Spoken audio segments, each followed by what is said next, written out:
Hey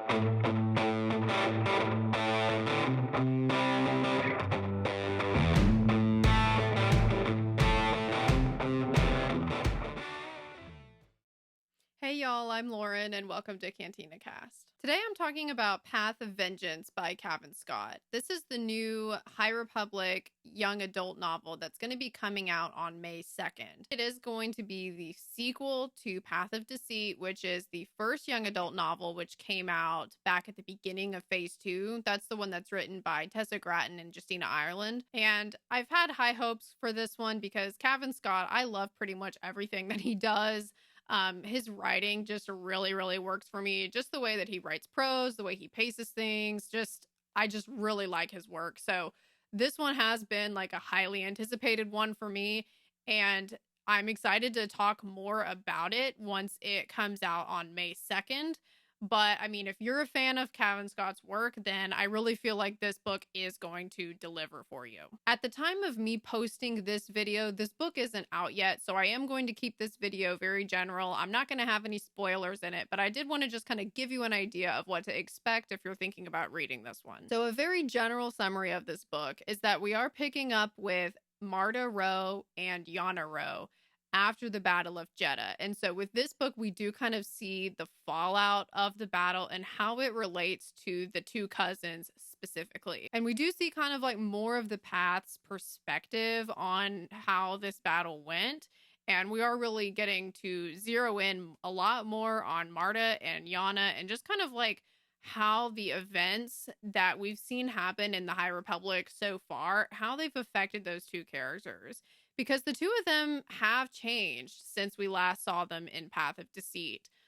Marta has grown a lot. She's gotten a lot more confident in herself.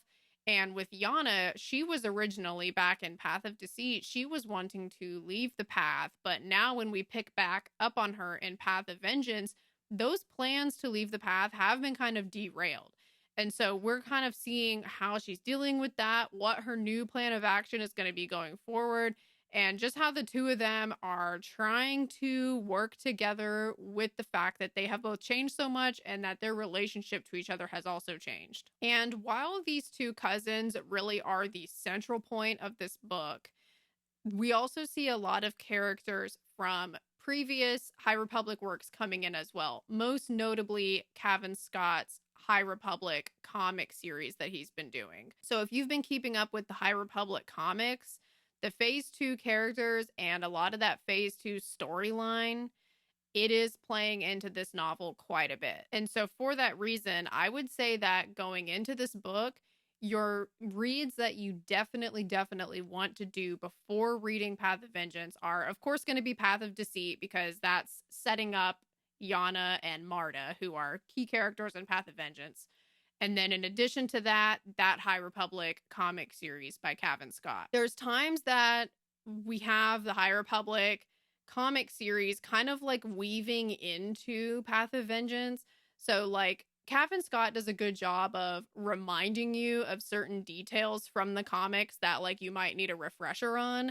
But I could see how like if you haven't read the comics at all, I would see how like it would be a lot to try to catch up on by doing it all just in this one book, because like he'll remind you of stuff that happened, but it's not like you're, of course, because this is like a new story that we're getting, you're not getting the full picture of everything that went down in the comics, just because there wouldn't be enough time to do all of that. If you read the comics, but like you're like wondering if you have to reread them, I don't think you have to reread it. As long as you're caught up, you will still get those refreshed details in this book, but you want to make sure that you've at least read through those comics once. And this book, it's also closely related to the Battle of Jeddah, as have pretty much all of the books that have come after that audio drama have been.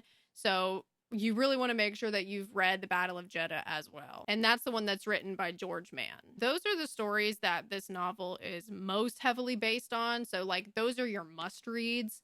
But there are, of course, some details that come in from Convergence and Cataclysm, which are the adult Phase 2 novels, and even some details that come in from the middle grade novels as well. So that would be Quest for the Hidden City and Quest for Planet X. With those, it's not like as closely tied in, but I think your best plan would be to just make sure that you're fully caught up on High Republic before reading this book.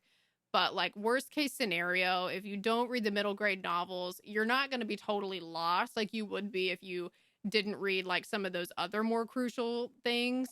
But it's just good to have it all read just because this book, it does kind of feel like the culmination of like everything coming together into one story. But some of those stories are going to be like more centered and like more emphasized than others. One thing I've said about the middle grade novels in the past is that those feel like they are set up in such a way to where like if you don't read them, you shouldn't be like missing a huge chunk of information. But there are like some details like Planet X, which is mentioned in those middle grade novels.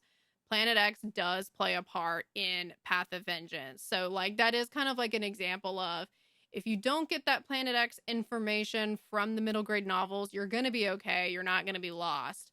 But if you want to kind of have some more context for Planet X and a little bit like more understanding of how it fits into like the wider High Republic situation, then those middle grade novels might be good to read. So I kind of wanted to just give you like that quick rundown if you're curious about what you need to be up to speed on before you get into this book. But I gotta say, I'm super excited to talk about this one because I know a lot of people have been really anticipating this one. I was really anticipating this one. So once it comes out on May 2nd, I am going to have like my full review where I'm actually going into those details of the plot, talking spoilers, talking about how this relates to the High Republic, all of that stuff that I usually get into when I do like a full review. But yeah, I'm really excited to talk about this one. Cavan Scott just continues to be one of my favorite Star Wars authors. So I can't wait to get more into this one. But thanks so much for watching, guys, and I hope y'all have a great rest of your day. Bye, y'all.